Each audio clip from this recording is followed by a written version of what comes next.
Welcome to the Deep Dive. Today, we're digging into a real classic, The Magic of Thinking Big by David Schwartz. Yeah, a foundational text for a lot of people. Absolutely. And we're not just giving you the summary. We want to pull out those really practical, maybe surprising nuggets that, still hold up. Right. It's about finding that blueprint in the book for actually activating your potential, not just kind of wishing for it. So get ready for some actionable stuff. Definitely. And our insights here, they're distilled from experts who've really broken down this work. The core message, well, it's about the power of your mindset, your belief. That specific kind of belief. Exactly. Not just vague positivity, but something you can actively cultivate. A real tool, really. Okay, so let's unpack that. This foundational idea, the power of belief. Yeah. How does just believing actually, make things happen beyond just feeling good? Well, the book frames it like this. Genuine belief isn't passive. It actually unlocks what Schwartz calls creative power. Creative power. Yeah, think of it like mental energy specifically focused on finding solutions. When you truly believe you can do something, your mind starts working how to do it. Ah, so it's actively searching for the how. Precisely. And the stronger that belief, the more of this creative power gets released. So even really big goals, like, say, aiming for a VP role, Uh-huh. they start to feel achievable, almost inevitable, if the belief is strong enough. And here's where it gets really interesting for me. It's not just happening inside your head, is it? The book says this belief actually affects how others see you. Oh, absolutely. It projects outward.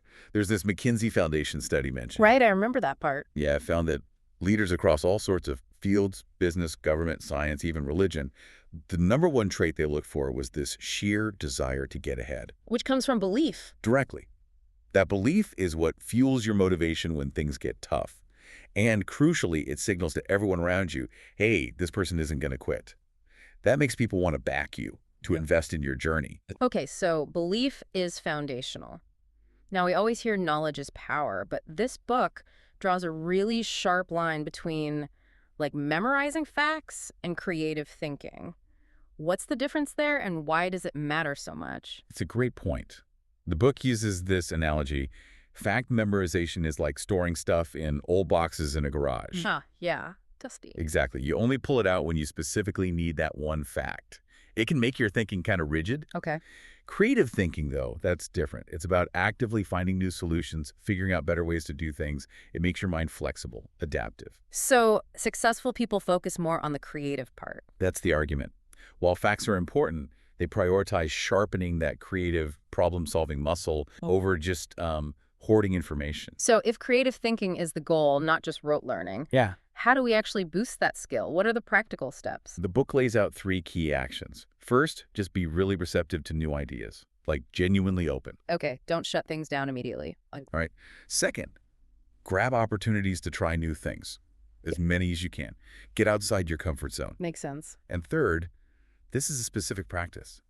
Spend maybe 10 minutes every morning actively thinking, how can I do a better job today? Conscious reflection. Exactly. And it suggests diversifying your life helps with all 3, like the example of a car salesman joining a graphic design club. Yeah, seems unrelated at first. But it exposes him to new ways of thinking, new skills. Maybe he ends up designing better ads for his own dealership. It opens up possibilities. All right, let's shift gears a bit.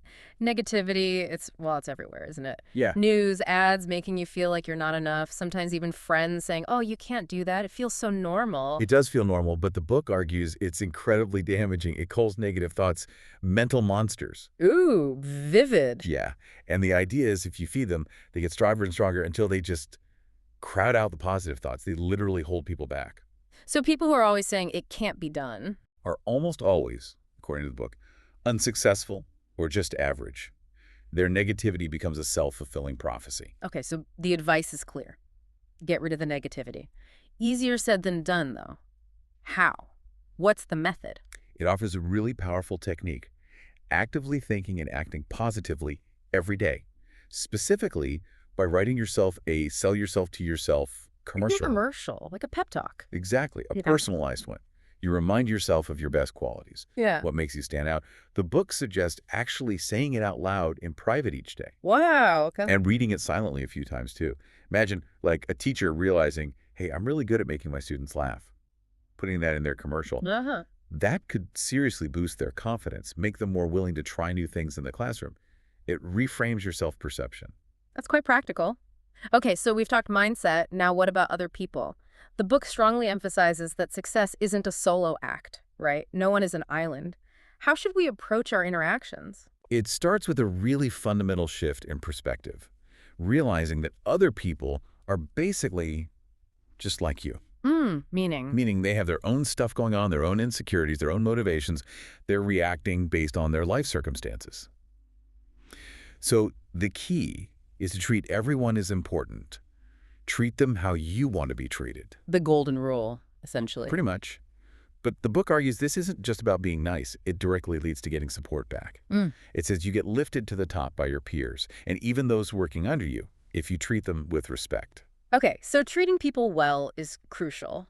But how do successful people, according to this, actively nurture those relationships, going beyond just basic decency? Well, it points to examples, like Lyndon Johnson's supposed 10-point formula for success. Oh, yeah. What did that involve? Things like making an effort to remember everyone's name. Simple, but powerful. Congratulating people sincerely on their achievements. Little things that show you see them and value them. So being intentional about it. Very intentional.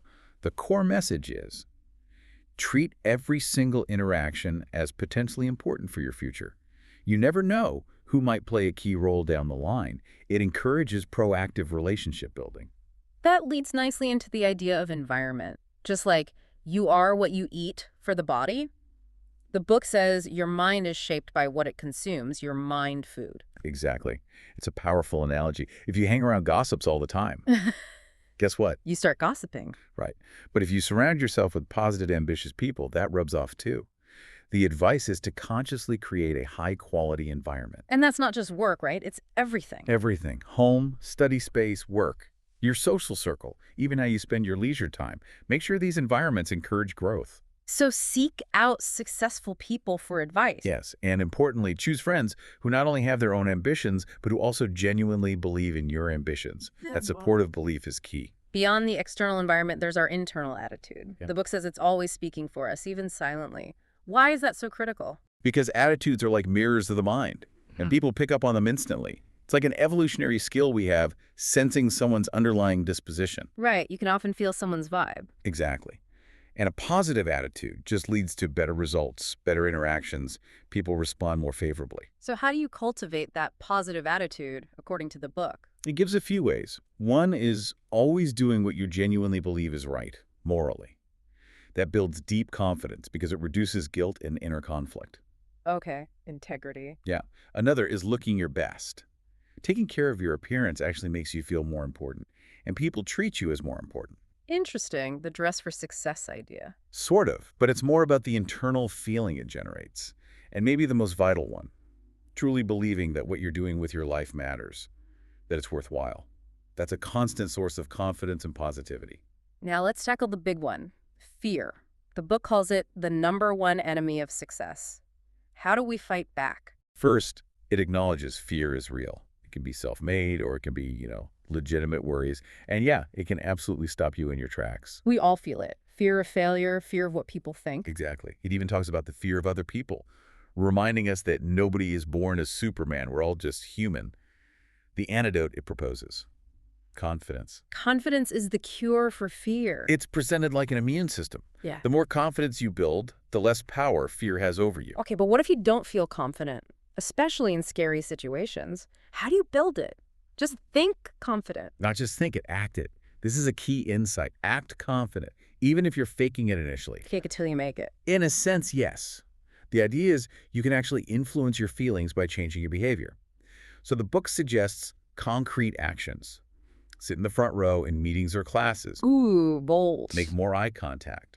Walk purposefully, maybe even 25% faster than usual. Why faster? These actions make you appear more confident, sure. But more importantly, they make you feel more confident and self-aware. They break passive patterns. Confidence it stresses is built. It's earned through action, not just given. Okay, action builds confidence, which fights fear. Now, what about when things inevitably go wrong? Setbacks happen. What's the difference in how successful people handle them versus, well, those who don't succeed? The difference is stark, according to the book. Mm. People who fail tend to immediately look for excuses. Yeah. It wasn't my fault because, or the timing was wrong. Right, blaming external factors. Exactly. Successful people, however, face the same setbacks, the same opposition, but their reaction is totally different. They kind of dust themselves off, acknowledge it happened, and then immediately start looking for another approach, another way to try. They don't give up easily. Not at all. There's that story about the young couple trying to buy a house. Yeah, they couldn't get the down payment together initially. Right. Instead of giving up, they got creative.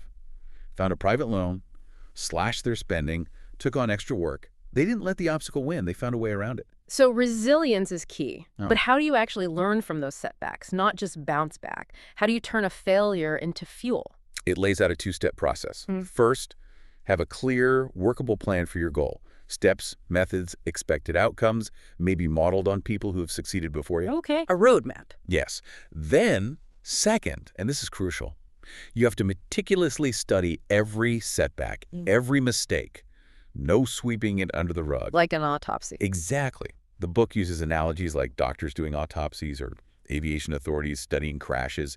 You figure out why it happened so you can prevent it next time. So it's analytical, not emotional blaming. Precisely. Put your energy into asking, okay, what can I learn from this? What do I need to do differently to be more deserving of the next chance? Don't waste energy beating yourself up. That's powerful. So pulling it all together, the core message seems to be that self-belief isn't just nice to have. It's the master key, really. It unlocks potential that's already there. That's a great way to put it. And beyond the big themes, the book also offers some really specific, actionable tips, doesn't it? It does, some real gems. One is listen more, talk less. Simple but hard sometimes. Totally. But the idea is spend more time actually hearing what others say, ask good, challenging questions. It shows you value them, and funnily enough, it makes them more interested in you. Okay, what else? Invest in yourself. This is called the most important investment. Things like, buying books by experts, taking courses, subscribing to journals that make you think. Actively feed your mind. And that builds confidence too, right? Absolutely. It's that perpetual cycle again. The more you learn and grow, the more confident you feel, the more you invest. Got it. Any others? One more really practical one. Avoid menial detours. When you have a big, tough project, suddenly feel the urge to clean the fridge. Exactly. Or walk the dog again. Or make endless phone calls. Procrastination disguised as busyness. The book gives you a mantra for that moment. No. I'm ready to work right now. I'm in perfect condition to work right now. Just shutting down the excuses. Just cutting them off and getting started. Wow. This deep dive really highlights how much comes down to managing our own minds, our beliefs, our actions. External factors matter, sure, but this puts so much power back in our own hands. It really does. Yeah. It suggests our inner world shapes our outer world far more than we often realize. So maybe a final thought to leave everyone with. Well, if our attitude, our environment, our beliefs, if there truly are mirrors reflecting our mind, what amazing opportunities might we uncover if we just made a conscious effort every single day to polish that reflection? Something to think about. We hope this deep dive helps you on your path to becoming an even brighter you. Thanks for joining us.